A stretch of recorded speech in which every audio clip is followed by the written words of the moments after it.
Welcome to political punch. నేను సాయిలత.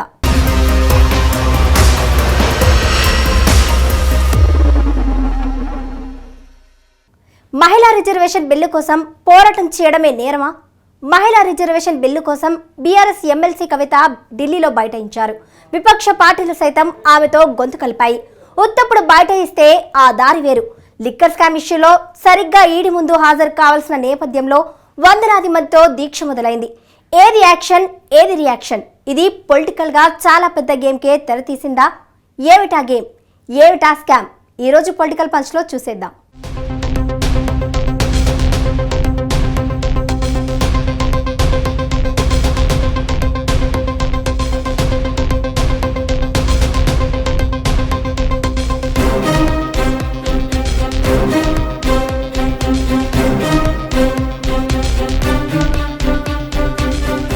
తెలంగాణ జాగృతి అధ్యక్షురాలు BRS MLC సాక్షాత్తు రాష్ట్ర ముఖ్యమంత్రి కేసీఆర్ కుమార్తె కల్వకుంట్ల కవిత దేశ రాజధాని ఢిల్లీలో బైఠాయించారు. ఓ పక్క దీక్ష, ఇంకో పక్క స్కామ్. బీజేపీ సర్కారు కక్ష కట్టిందని ఆరోపణ, ధర్మమే జయిస్తుందని నమ్మకం. లిక్కర్ స్కామ్ నీడలో ఢిల్లీలో దీక్ష చేపట్టిన కవితకు మహిళా సంఘాలు మద్దతు లభించింది. వామపక్షాలు సంఘీభావం ప్రకటించాయి. ఢిల్లీ అంతా ఉత్కంఠతో నిండిపోయింది. దీనికి కారణం ఒకటే, ఈరోజు సిబిఐ కవిత గారిని పిలుస్తా ఉంది, అరెస్ట్ చేస్తారా లేదా అని, అరెస్ట్ అవుతారని చెప్పేసి రకరకాల పుకాలు జరుగుతూ ఉన్నాయి. ఇది కవిత ఒకటే కాదు కదా, బీజేపీ ప్రభుత్వం వచ్చే వరకు కూడా బీజేపీ వ్యతిరేక శక్తుల్ని వేటాడడం, బీజేపీకి అనుకూలంగా ఉన్న వాళ్ళని ఆంధ్ర వికరించడం సహజమైపోయింది. అది ఈ మధ్య కాలం జరుగుతున్నవన్నీ అవే. ఆ క్రమంలోనే కవిత పైన కూడా వచ్చినటువంటి ఆరోపణల పైన ఈరోజు సిబిఐ పిలుస్తా ఉంది. వాళ్ళని అరెస్ట్ చేస్తారా లేదని ఉత్కంఠ ఉన్నమాట వాస్తవమే. సింపుల్ రీజన్, ఇప్పుడు మోడీ జిందాబాద్ అంటే కవిత వదిలేస్తారు, లేదంటే లోపల పోతుంది. అది గతంలో జరిగిందే కదా, క్రమం జరుగుతూ ఉంది. దాని మీద పెద్ద ఆశపడక్కర్లే. రాజకీయ దురుద్దేశంతో ప్రత్యర్థులందరినీ మట్టి వేయాలనేటువంటి ఉద్దేశంతో సత్వశేషం ఉండకూడదు అనేటువంటి పద్ధతుల్లో బీజేపీ ప్రభుత్వం పోతున్నప్పుడు అనేక రకాలు వస్తూనే ఉంటాయి. అందులో భాగం ఇది కూడా. దాన్ని మనం ఫైట్ చేయాలి తప్ప దానికోసం నిరుత్సాహపడాల్సిన అవసరం లేదని చెప్పేసి నా విజ్ఞప్తి. ఢిల్లీలో ప్రకంపనలు పుట్టాక తెలంగాణ రాజకీయం మామూలుగా ఉంటుందా? కవిత లిక్కర్ స్కామ్ తెలంగాణను కుదిపేస్తుంది. మోడీ సర్కారు కక్ష సాధిస్తుందంటూ బీఆర్ఎస్ వర్గాలు మండిపడుతున్నాయి. రాజకీయ కక్ష సాధింపులో భాగంగానే అక్రమ కేసులు బనాయించి వేధిస్తున్నారని ఆ పార్టీ నేతలు ఆరోపిస్తున్నారు. కాంగ్రెస్ మాత్రం బీఆర్ఎస్ బీజేపీలు కలిసి డ్రామా ఆడుతున్నాయని ఆరోపిస్తుంది. తప్పో ఒప్పో చట్టం నిర్ణయిస్తుందని, చట్టం తన పని తాను చేసుకుపోతుందని బీజేపీ నాయకులు అంటున్నారు. ఇక్కడ బిల్డర్ షాప్ల వల్ల లిక్కర్ వల్ల ఇబ్బంది పడుతుంటే అదే లిక్కర్ దండ చేసి ఢిల్లీలో కేసీఆర్ బిడ్డ ధర్నా చేయడం నిజంగా ఇంతకంటే సిగ్గుచేటి ఇంకో దాని కాదన్న విషయం గుర్తుంచుకొని 40,000 కోట్ల ఆదాయం తెలంగాణ రాష్ట్రంలో మద్యం వల్ల వస్తున్నది. బిల్డర్ షాపులు తీసేయమని చెప్పి మహిళా మోర్చా ధర్నా ఇస్తున్నది. కానీ దొంగ సారా దందా కేసీఆర్ బిడ్డ ఢిల్లీలో వేస్తున్నది. దేనికోసం ధర్నా ఇస్తున్నాం అంటే మా మహిళల కోసం ధర్నా ఇస్తున్నాం. బిల్డర్ షాపులు రద్దు చేయం, మేము వైన్ షాపులు రద్దు చేయం, ఇంకా పెంచుతాం. ఢిల్లీలో దందా చేసినా, ఢిల్లీలో లిక్కర్ దందా 100 కోట్లు చేసినా, ఢిల్లీలో ఉదయమే ఎర్లీ మార్నింగే వైన్ షాపులు తెరిచే పరిస్థితి కేసీఆర్ బిడ్డ కోసం. ఇలా కేసీఆర్ బిడ్డ ఆదాయం పెంచుకోవడానికి వైన్స్ బందుబాట్ల రేటు పెంచారు కేసీఆర్ బిడ్డ కోసం.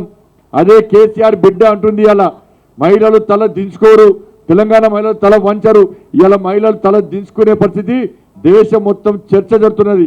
అరే కేసీఆర్ బిడ్డనట, తెలంగాణ ముఖ్యమంత్రి బిడ్డనట, కొత్తగా తెలంగాణ రాష్ట్రాన్ని ఏర్పడేసుకున్నారు. వాళ్ళ బిడ్డ పోయి మొత్తం దొంగ సారా దందా చేస్తుందట, దొంగ పత్తాల దందా చేస్తున్నట్టు దేశం మొత్తం చర్చించుకుంటుంటే తెలంగాణ మహిళల కోసమే దందా చేస్తుందట కేసీఆర్ బిడ్డ చెప్తున్నది. వాళ్ళ ఒక మహిళగా మహిళలకు న్యాయం కోసం తాను పోరాడుతున్నానని కవిత చెబుతున్నారు. బీఆర్ఎస్ నాయకుడు కేసీఆర్ విపక్షాలను ఒక తాటి మీదకు తెచ్చి 3వ ఫ్రంట్ ఏర్పాటుకు యత్నాలు ప్రారంభించారు. ఈ నేపథ్యంలో నోటీసులు, అరెస్టుకు బెదిరింపులు కక్ష సాధింపు కాదా అనే ప్రశ్నలు వినిపిస్తున్నాయి. కేవలం లిక్కర్ స్కామ్ నుంచి ప్రజల దృష్టి మళ్లించడానికే ఈ బైఠాయింపు అని బీజేపీ నేతలు విమర్శిస్తున్నారు.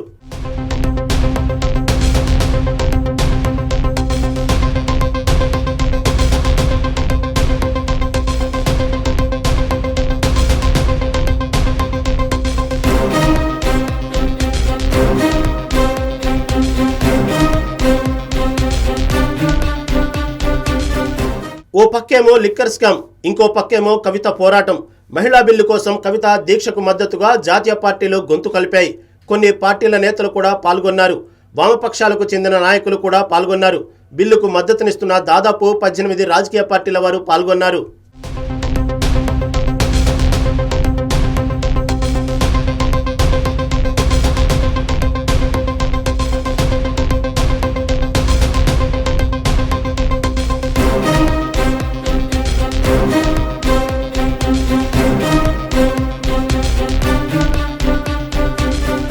బీజేపీ రాజకీయ కక్ష సాధిస్తోందా? లిక్కర్ స్కామ్ లో ఆరోపణలేమిటి? కవిత పొలిటికల్ ఫైట్ ఎటు దారి తీస్తోంది? ఈ సందర్భంగా బీజేపీ వ్యతిరేక వర్గాలైన ఏకతాటి మీదకి వస్తాయా? థర్డ్ ఫ్రంట్ ప్రయత్నాలు మరింత బలపడతాయా? అసలు లిక్కర్ స్కామ్ ఏమిటి? ఒక్కసారి ఫ్లాష్ బ్యాక్ లోకి వెళ్ళి చూద్దాం.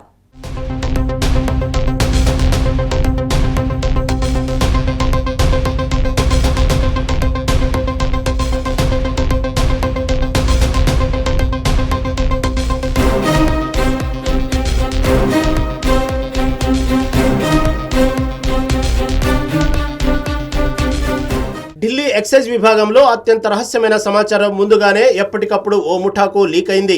ఫలితంగా కవిత భాగస్వామిగా ఉన్న ఇండస్ స్పిరిట్స్ అనే కంపెనీకి అక్రమంగా 100 కోట్లు వచ్చి పడ్డాయి. 32% భాగస్వామ్యం ఉన్న కవిత కంపెనీకి తాను బినామీనని రామచంద్ర పిళ్ళై ఈడీ ముందు అంగీకరించారు.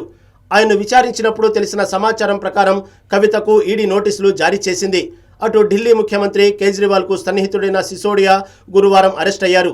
తమ వద్ద ఆధారాలు ఉన్నాయని ఈడీ గట్టిగా చెబుతోంది. ఈ నేపథ్యంలో కవిత మహిళా బిల్లుపై దీక్షకు కూర్చున్నారు.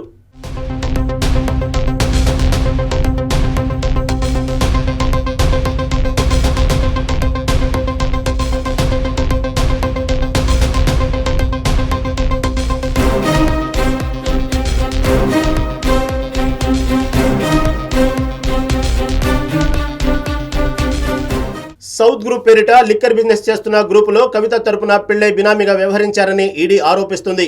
ఢిల్లీలోని ఆమ్ ఆద్మీ ప్రభుత్వం చేసిన కుంభకోణంలో కవిత పాత్ర కూడా ఉందని, 100 కోట్ల రూపాయల మేరకు అక్రమాలకు పాల్పడ్డారని ఈడీ ఆరోపిస్తుంది. దీనిపై విచారించడానికే ఢిల్లీ రావాల్సిందిగా కవితకు ఈడీ నోటీసులు జారీ చేసింది.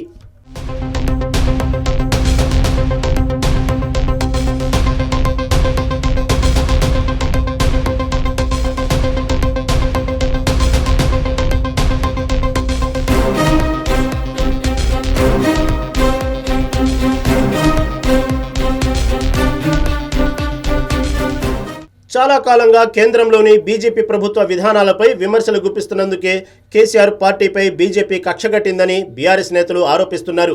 కేసీఆర్ను రాజకీయంగా గెలవలేకే దర్యాప్తు సంస్థలను అడ్డుపెట్టుకుని ఆయన తనయ కవితను అన్యాయంగా వేధిస్తున్నారని బీఆర్ఎస్ మండిపడుతోంది. అయితే బెదిరింపులకు, ఒత్తిడి రాజకీయాలకు తలవంచే ప్రసక్తే లేదని కవిత స్పష్టం చేశారు. తనకు ముందస్తు కార్యక్రమాలు ఉన్నందున ఈ నెల 15 తర్వాత విచారణకు వచ్చేందుకు అనుమతించాలని ఆమె ఈడీకి లేఖ రాశారు. तो इस तरीके के सब बात सामने आ रहे हैं, तो ये छुपाने के लिए आप विपक्षों पे ईडी का वार कर रहे हो. वो ठीक है, हम विपक्ष है, जेल लेंगे, हम पॉलिटिशियन हैं, लेकिन जनता पे जो महंगाई का आप वार कर रहे हो ना, वो ज़रूर आपको आगे इलेक्शन में रिजल्ट दिखाएगा. मोदी जी, आप काम उस पर करिए. मेरा विनंती ये है भारतीय जनता पार्टी से, please work on reducing the prices, please work on giving more subsidies, please work on giving more jobs. What will you get out of torturing people like us?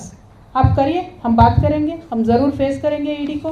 लेकिन आपके BL संतोष जी से भी बोलिए ज़रा हमारे तेलंगाना में आके सिट के सामने पेश हो जाए, आंसर करें, क्वेश्चन आंसर करें. किस बात की डर है आप?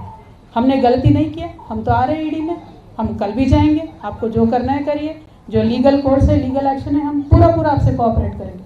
लेकिन BL संतोष जी क्यों केस पे केस करके, दावे पे दावे करके, स्टे के ऊपर स्टे क्यों लेके आ रहे हैं?